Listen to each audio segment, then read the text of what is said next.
Hey everyone, thanks for joining the Ecom Wiz podcast. My name is Henson. I'm from Feedback Wiz, and our guest today is Chris Davey. Chris is a seven-figure Amazon seller who designs and sources his own private label products and sells them worldwide on Amazon. And Chris is also the founder of FBA4U. That's FBA letter 4 letter U, and they throw networking events in China. And Chris actually lives in Shenzhen, China today. So thank you, Chris, for joining us, and pleasure to have you on. No problem. Good to see you again. Yeah, very good to see you. Me and Chris, we've been talking for a while, and we actually met first time this year at the IRC event, and we had a blast together and just got to learn a lot about what Chris does and some of the event he throws, and this guy knows just so much knowledge about selling on Amazon. And because he lives in China, he sees a lot of the things that go on in selling in China, and he's very aware and familiar with a lot of the sourcing and product development, and just the way that the Chinese culture works. So today I think we're going to talk with Chris, particularly more about product design, since Chris designs his own products. So before we start, Chris, do you mind giving us a quick intro about like how you started on Amazon, what were you doing before, and how did you even start designing products? Yeah, sure. So I had the same job from when I left school until about 5 years ago. And I'm pretty old, so that's quite a long time at the same job. And back in 1998, I moved into the sourcing department at that company that I work for. I don't mind saying the company is called Bowers and Wilkins. That's B and W, not BM. And basically in 2011, late 2011, they offered me a transfer to China.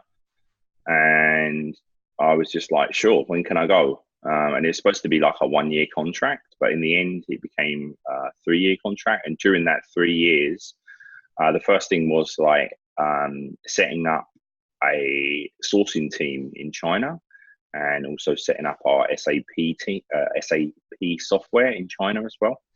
And within about 1 year, we'd done that, and then basically going through about 200 suppliers. I think I visited around 200 suppliers in the first year I'm there,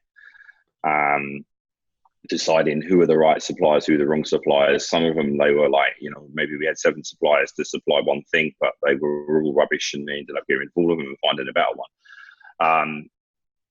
So basically, I carried on doing that job, and the last year in that job, I was kind of feeling bored, and I was feeling like, I think they're gearing up to send me back to England.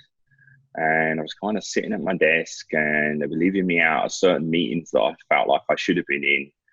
And I was like, started to listen to podcasts, and there wasn't really any on Amazon. So I just happened to drift into one. I think it was Niche Pursuits or something like that. Yeah. And there was a guy on there talking about Amazon FBA, and he was like, in Belgium, never been to China, selling in America, $30,000 a month. And I'm like, wow, I'm like a sourcing expert sitting in China, bored. I really need to crack on and get on with doing something. As well as that, I'd sold on Amazon before, but not ever FBA. And I'd sold on eBay from 1999. But just part-time at weekends and stuff like that. And I was just like, started designing a product, and then sure enough, my boss comes to me and says, hey, we want you to go back to the UK. And I'm like, I don't really want to go back to the UK. And he's like, well, I thought you were going to say that, so we've got this agreement you can sign and you can leave. And bear in mind, I'd been there like more than 25 years, and I was just like, sure, just signed it and left. And actually, it's the best decision ever.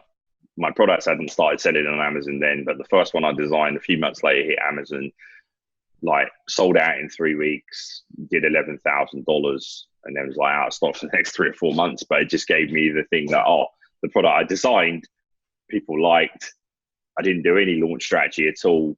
When it arrived, it was on page 17, and within a week, it was like on page 1, just because I designed something that was different from everyone else and something that people were looking for, but there wasn't anything there. So Wow, that's a great story. I got a question for you since you design your own products and you live out in China. Do you have specific patents or utility patents to protect your product from being copied since you say they're very unique, right? And I know in China, they're known for copying and making your products a little better and selling it for cheaper, right? So, Um, Basically, most of our products that we sell, so we sell a lot of accessories. So our accessories are linked to other people's products, and then other people have like a 2 to 3 year life cycle normally on their products. So generally, I'd not bothered to do them because I was like, okay, I'm going to launch mm, this. Someone's going to copy me. I'm going to be out maybe 6 months and then they're going to come out with a copy. But in maybe a year, year and a half, that product's going to have finished anyway. Yeah. So I didn't bother. But the last 2 or 3 things that we've designed, we've started to do, yeah, some patents on bits and pieces from them that can be carried over from. So we've patented parts of the design mm, that could be carried over to the next one. And we also, there was like one product we designed where it is very generic and could carry on selling for a long time. And we got the idea for that product from somewhere else, but we kind of checked out and there was no patents around it. So, hey, we filed one. So, yeah, we have done a little bit. So. gotcha, gotcha. And since you mentioned that some of the product life cycles you sell is only like a couple of years because you're selling accessories, right? So you're piggybacking on Mhm. maybe some bigger brands that sell like, I don't know what you sell, but for example, if you're selling an Apple iPhone case, right? That case only has a life cycle of maybe a couple of years, right? Then it dies down. So you must be launching products um, pretty often, right? Every couple of years or every 2 years. And these days, I mean, it's very different than how Amazon used to be a few years ago. Like, if you don't like, what kind of strategies do you recommend for when you launch your new products? Is it just because you have a brand that people recognize your brand now? They come back and say, hey, I recognize this brand. I bought it from before. This is a accessory to a newer product, or do you actually have to go through the entire like launching cycle to get your product up back to page one? Yeah, I mean, one of the things that we've had great success with. So we've got 2 different brands, and one of the things we had great success with is building up variations on there and building around the variations. So building complementary products in that really could be allowed by Amazon to be built in the same variation. So Mhm. somebody might like buy a big and a small version of the product at the same time. And where that's really helped us is like we phase one model out, but we bring another one in, and that other one, when it arrives, it starts with 3, 4, 500 reviews Mhm. immediately. It's not on page one, but when people come into our listing to buy the other products, they're going to see it, and then people are going to start to buy it. And then once people start to buy it, it's going to move forward and come to page one naturally. So that's kind of one of the strategies we've done. And the other thing is just having like really unique products that people want. That's paid off for us really well. So Yeah, that's great. So could you, since your expertise is designing products, I really want to focus today on talking about like how do you design a product? Where do you get your ideas from? And could you kind of just give us a blueprint of like how it's done and how do you get it yeah, from? sure. I don't think it's for everyone. A lot of people show me, oh, I've got this great idea and I think it can be amazing, but like most of the time, people have completely overcomplicated it, and I try to keep it as simple as possible. So if you think you got a great idea and it's like got a lot of electronics in it and that, like, you can go for it, but bear in mind it's going to be like really, really complicated. I worked for a big brand before, so we used to make speakers and headphones. So like everyone said to me, oh, like, why don't you do your own headphones? You know so much about headphones. I'm like, we had 1,100 people and we couldn't make it work good. We had firmware issues, buttons not working, all this sort of stuff. And we had huge team, yeah, to manage this. So as far as I was concerned, I'm staying far away from this stuff, yeah, because I know it's like, easy to go wrong, yeah, even with a Yeah. huge team to back it up. So, um, as far as getting ideas, a lot of my ideas come about.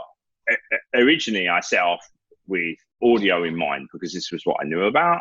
So I started designing audio products, and like niche audio accessories because I knew about these and I knew the market, and I knew the market wasn't really huge.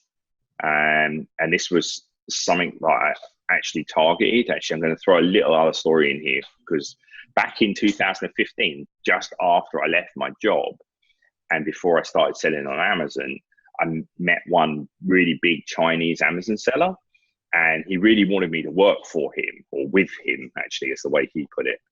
And he offered me an office in his office. He offered me like 10 desks in his office. It's like, I can get my staff to teach your staff everything they know. Please come and work in my office. And I'm like, oh, I'll give it a go for a week. So I went there for 1 week. And in that week, I pretty much learned exactly what they were doing. And then my strategy came about, like, oh, right, okay, these are the guys I really, really need to avoid.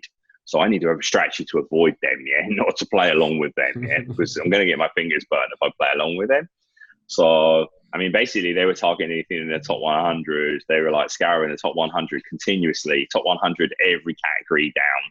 They're scaling it continuously, you know, getting requotes on everything, yeah. And like, if they find they can make 35%, then they're in there, and they're in there super fast. You know, I was in this office and I talked to this guy about one product. I went to the toilet. When I come back, it's like, oh, I've got the supply coming in this afternoon to talk to you.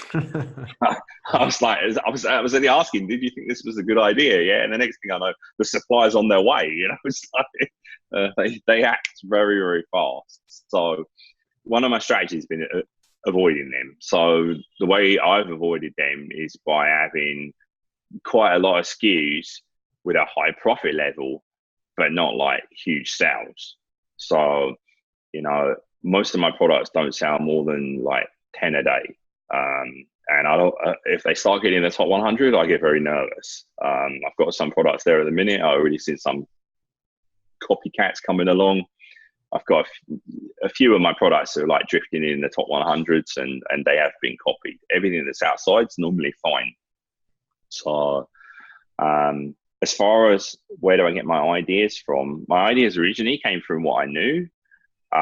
But since then, I branched out into other areas. So I'll tell you about another product that we've launched that's been successful. So basically, we're in a certain niche, and then I started researching around that niche. I want to add some more products in. Now, I don't really know much about that niche. We kind of ended up in it by accident, because I started to look at what my competitors were doing for my other type of products, and I see they had a really good product. They were selling for like $40. It was doing $50,000 a month. And I'm like, I looked at it and I'm like, that's a $3 product to make, and they're doing like $50,000 a month. It's like, that means their profit level's really big. And I went off like down that route. I got a quote on it. I was going to copy it. And then at the last minute, I was like, actually, why am I doing this? This is not really my strategy. Yeah. I need to take it and I need to make it better. So I made something that done the same function, but I made like a high-end version. And I was so glad I was, because it took me 6 months to get to the market. And by the time I got to the market, their product that was selling for $40 was only selling for $16.99. And they had like about 50 people had copied it. Yeah. And their sales were like right down low. And I launched my product, was like high-end version at $40, the first product. And basically they came in, my sales carried on coming in, because I differentiated myself. Everyone else was $16.99 low end product, and I was like $40 product. And actually after that, I bought out a $50 product and a $60 product. And people, I've even put the prices up on them, and like people still carry on buying them because they're kind of unique in that space. But our sales are nowhere near the amount of them, but probably our profit is quite similar. Exactly. So basically we launched that, and then from looking at what our competitors were doing, and then I researched around that niche. But I've heard a few people mentioning this lately, and it's exactly what I do. So don't look on Amazon for what's selling good. Like, look away from Amazon, you know, look on Etsy, look on Instagram, look on Pinterest. I looked around the niche in other places to say, hey, what's selling good that's not on Amazon? Or, you know, what can I design that people want, that they're looking for off of Amazon? and then design something and put it onto Amazon. And hey presto, it's like just start selling. You get something good and it will just start selling. Yeah, you don't need to do any giveaways. You don't need to do any promotions. Hardly. Like, I was hardly running PPC. Like, some of my PPC campaigns are like only like 5% ACOS. So Yeah, I yeah. I totally agree with you there, Chris. I mean, I shop on Amazon quite a bit too, and I'm one of those buyers where I rather buy a quality product than a junk product for cheaper, because most of the time what happens is it doesn't last, right? I might spend half the Mm-hmm. price and it lasts 2 weeks, and then I end up throwing it away, and then I have to buy another Mm-hmm. one, which is the same as me buying a quality product, right? And I think the point where you said look off of Amazon instead of looking on Amazon when you're sourcing, looking for products to sell is absolutely correct too, because some of the best products for certain categories are actually not listed on Amazon. For example, I just started playing golf. So I've been looking for very high quality golf mats to hit, because, you buy the cheap ones off eBay, like $20, you'll just screw up your elbow, right? Your arm after a while. It's not Mm-hmm. worth it. So there's these very high end golf mats that are like $300-400, right? And there's like forums where the people will rave about it, where they're like really good, and it's like the design is good, but you can't find them on Amazon. When I search for an Amazon, it doesn't exist, right? I only find Yeah, these exactly. cheap like $50-60 golf mats that, even though it has good ratings, if you read the actual golf community reviews, they're actually crap, right? Because after a few months, people throw them away. So you're absolutely right. When you're looking for a product to sell on Amazon, it's best to go on Google, go on Pinterest, Etsy, see what people actually want to buy, because people these days want to buy quality products, right? And Amazon is very flooded right now with a lot of just cheap products that are just branded by 50 different types, and you search one item, there's page one that has 50 of the same product, different brands, same price.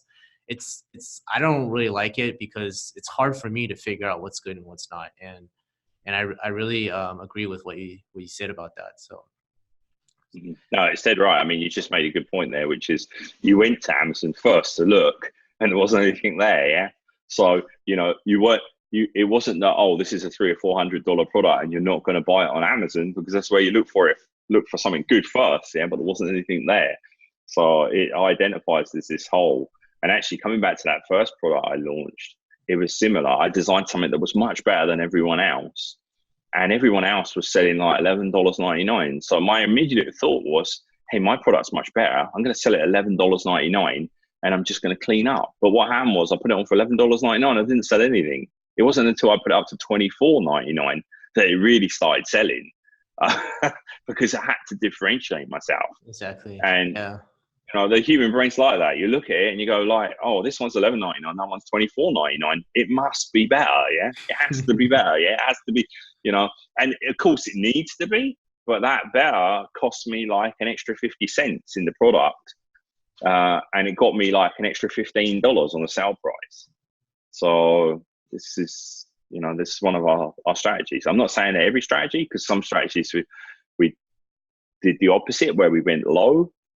But that was because we saw a specific gap in the market, which is now actually starting to get a bit busy with Chinese sellers. But basically, we had two competitors, and them two competitors were like famous-ish brands. Basically, both of them sold in Best Buy. They sold like in most retail stores around the world, which highlighted to me is that their prices are very fixed. They can't be like saying, oh, we got a competitor that's selling half the price of us, let's put our prices down, because they're everywhere. Yeah? Yeah. So we went in at half the price of them, and there's absolutely nothing they could do about it. Yeah. Because they were big brands. Yeah. But Yeah. they were big brands on something that was an unimportant purchase, which is a key thing. We're not saying, oh, there was a Bose speaker for $200 and we went in with a $100 speaker. That wouldn't work, because Bose is a Exactly. big famous name, and the Bose speaker is like really important. You're never going to really steal the sales. So Yeah. So I got a question for you. So for like sellers, like normal sellers, like people that don't design their products, but let's say they find a product where, like you said, it can be improved, right? Like there's a bunch of people selling the same product, but they identify the problem with either reading the reviews or buying the product and saying, hey, I can make this product better.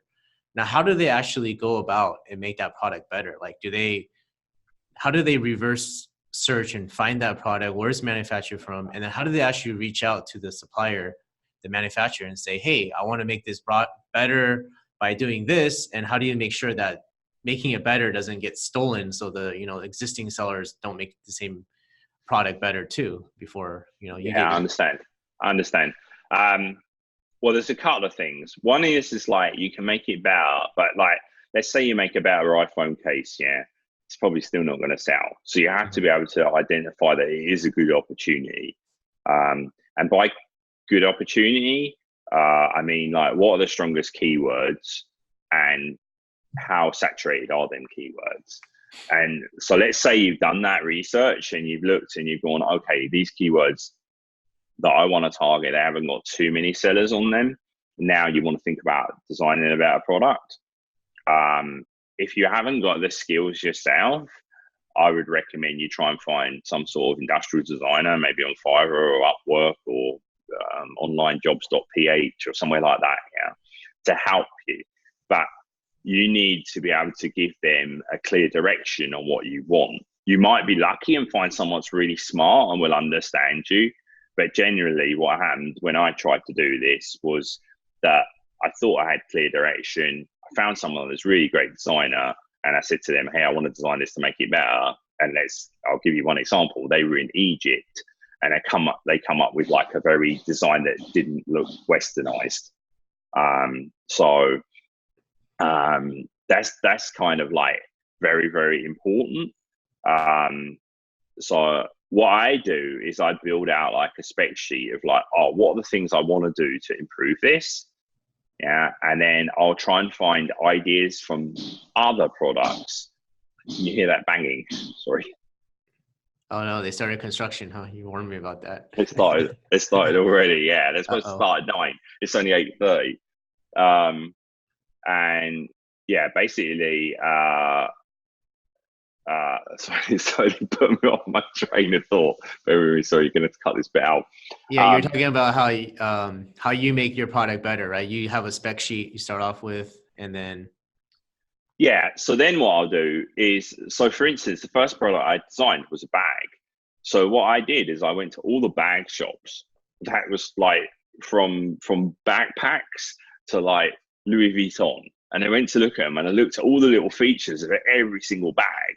And then I took together all different bits and pieces that I liked from each bag and I photographed it and I built it into a spec sheet. And I'm like, oh, I really like this handle. Oh, I really like this zip. Oh, I like this fob on the bag, for the zipper.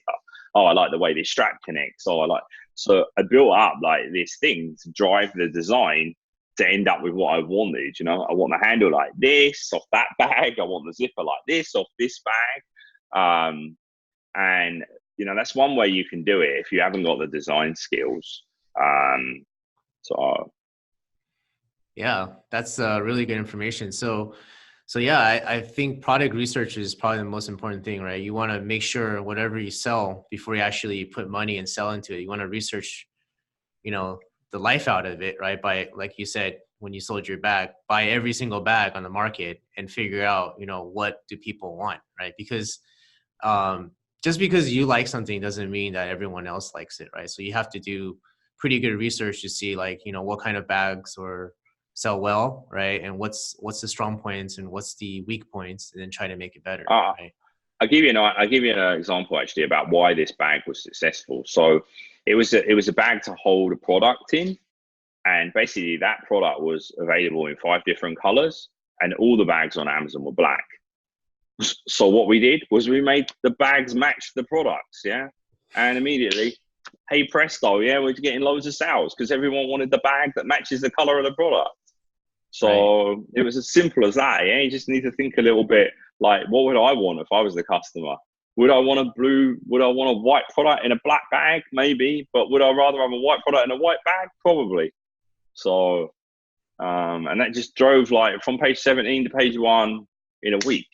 Yeah, just because people found our product, and as soon as people start finding it, you know what Amazon's like, they'll reward you. People find it on page 17, they buy it. Probably just one person buys it. Then the next time it's on page 5. After that, another person buys it. It's on page 2, and before you know, it's on page 1. So, So that's kind of one of the strategies. I have quite a lot of different strategies actually. I'll tell you a couple of other ones as well, which is one thing I really like is where part numbers are the keywords. So people come to Amazon and they search for a part number. Yeah, so they're looking for maybe an accessory or a spare part or something like that. They search for a part number because generally when you search for that part number, only one thing comes up. So if you can make something as well and that part number is one of your keywords, guess what? Only two things come up. Yeah, exactly. And once you get more reviews than the other one, your one becomes Amazon's choice or whatever. I mean, we've got it where we're up against big brands and we're Amazon choice badge and we've got far more reviews than they've got. So yeah, I actually know this guy that all they do is sell replacement parts for random things like toys and games. Like, even the toys from back in the days, like you might not even think of. There's, certain balls from certain games where you can't buy anymore, right? And they know the part number or they have the keyword, and then they manufacture the exact OEM of that same product and kill it, right? That's their whole entire business. So yeah, that's a great strategy if you're trying to find a niche kind of place without competitors, is to get into that industry. What are some of the mistakes that you've done when you design your product? Like what kind of failures can you share that like you want to show other sellers to avoid, like make sure that you don't do what you've done? Okay, so don't design anything to go with anything that Amazon makes. This was the biggest mistake we made. Yeah, so coming from the audio industry, back in 2014, I was sitting at my desk and Amazon launched the Amazon Echo. And when I was like researching what products to do, I looked at the Amazon Echo and I see that a lot of people complaining it fell over very easily. Actually, I've got a water bottle here, it fell over very easily. And basically, we designed a stand to hold this product. But when I looked on Amazon back in 2014 for Amazon Echo stand, there was no search results. And at that point, I hadn't launched any products. So my first product would have been this product. But I looked and I was like kind of scared. I'm like, okay, I already designed it, but I don't see anything on there. So I've got nothing to gauge like how much money I'm going to make. It's going to cost me some money to tool it up. But actually, we made this from metal. And basically then like 1 year passed, I'd launched my first product and my PC was like complaining, hey, not enough storage space. And I was going through like deleting a load of files and I was opening things. And I opened this stand that I drew in 3D. And I was like, oh, let me check that again on Amazon. And I go to Amazon, there's like 5 or 6 people selling something and they're like doing about $50,000 a month. And I'm like, oh my God, why didn't I do this? Yeah, I could have cleaned up. Yeah, I could have been in the market before anyone else. Anyway, so then I kind of rushed to develop it and I had a few disasters along the way, which was like, first of all, we like needed to fine tune it a lot. So I needed to get an Amazon Echo to China because it's like, I couldn't find it anywhere in China. I needed to get one. It got stuck in customs. It took some time to arrive. Eventually got it, fine-tuned it all, got it all designed. And then there was a typhoon and the factory that I was using's roof blew in. And basically like that delayed everything by another month. So by the time we got this product to Amazon, from that day I opened the file, it was about another 9 months. And by the time it arrived in America, it was on like page 20 or something like that. Because there was so many people who'd like seen this was selling a lot and just like designed something, but our one was like totally different to anyone else's. So I was like still very, very confident that our one could be a success.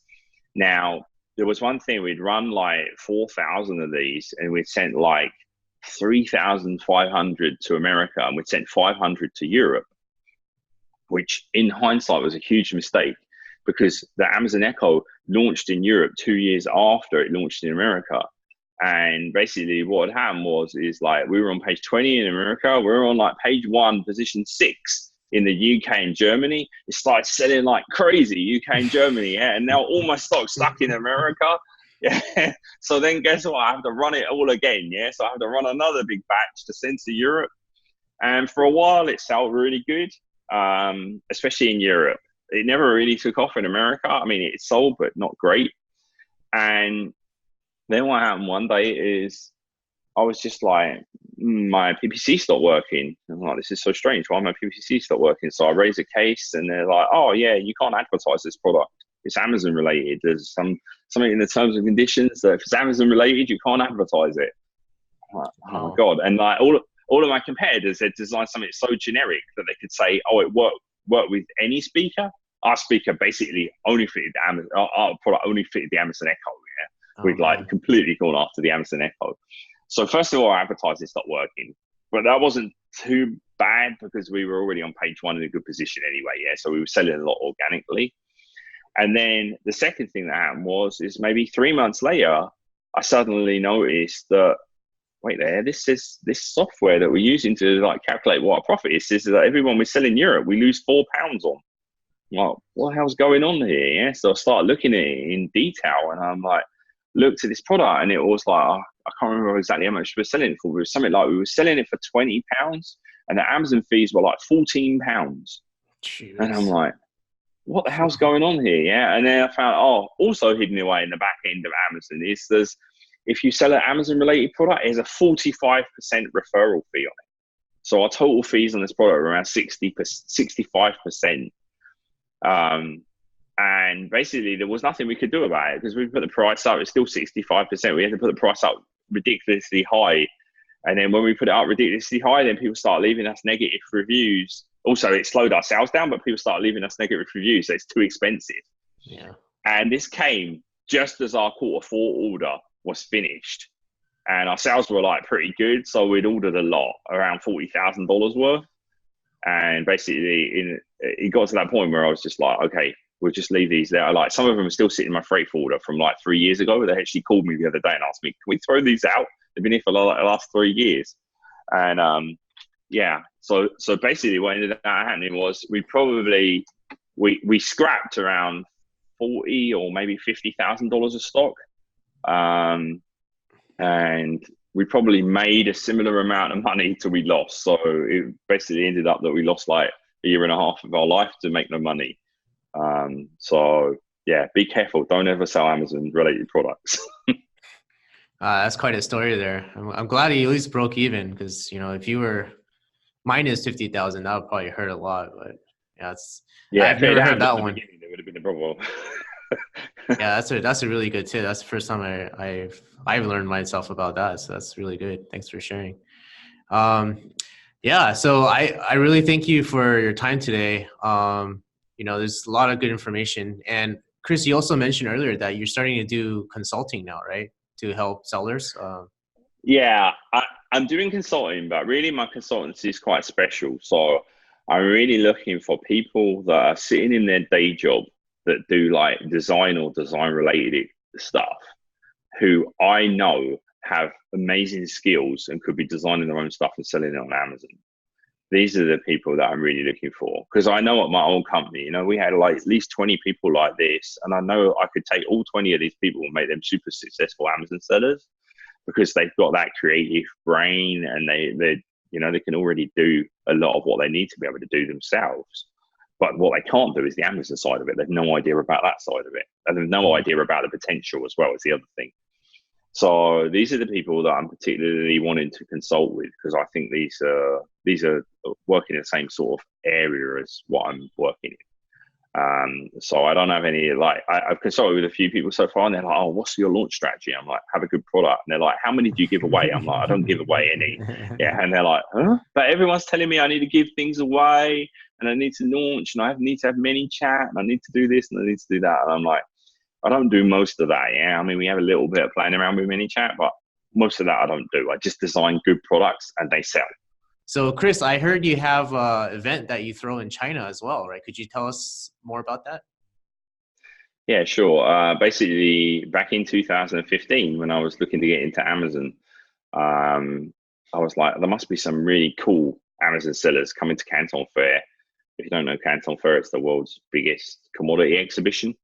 And I started to run an event there. And like the first event, just like 2 people turned up and there's like 3 of us sitting there. And I'm like, you sell on Amazon? No, I don't, but I want to. You sell on Amazon? No, I don't. How about you? No, I don't sell either. So it's like 3 of us sitting there, none of us Amazon sellers. But our last event, we had more than 650 people over the 2 dates that we run it on.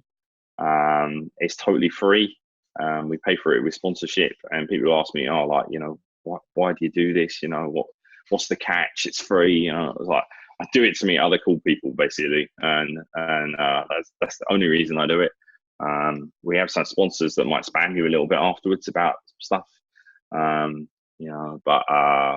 you get an opportunity. I only have sponsors normally that have things that I think are useful and things that I've used myself. So I've kind of vetted them already for you, and I know that they're normally good.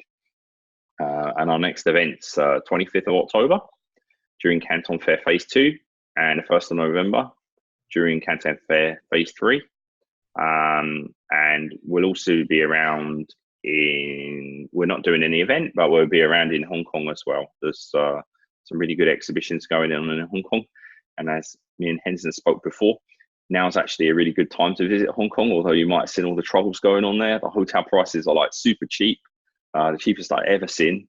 So it's a perfect opportunity to visit the exhibitions in Hong Kong as well. And for me, I found the exhibitions in Hong Kong to be more interesting and more profitable than anything at Canton Fair that I've seen normally. I found a few suppliers at Canton Fair, but I never found anything like that's got me excited. Whereas in Hong Kong, there's a lot of suppliers from elsewhere as well, like India, Thailand, Korea, Vietnam, much more than the Canton Fair. Canton Fair tends to be like China only. So great. So how do we sign up for this meetup? Is it just go on FBA4U.com? Is there a page where we can get information about it? I think if you just go to FBA4U.com, you can find it on there under Canton Fair. Or I'll give you the link as well, and you can put it in there because it's FBA4U.com/meet-up. So yeah. So, perfect. Yeah. Awesome. That's it. All right. Thank you so much, Chris, for being on today. And hopefully everyone found this podcast to be very informative, and hopefully everyone learned something. If you have any questions for Chris, please reach out to him, Chris at FBA4U.com. Thanks, Chris. Thanks a lot. Please subscribe to our YouTube channel, and for more information, please visit feedbackwiz.com.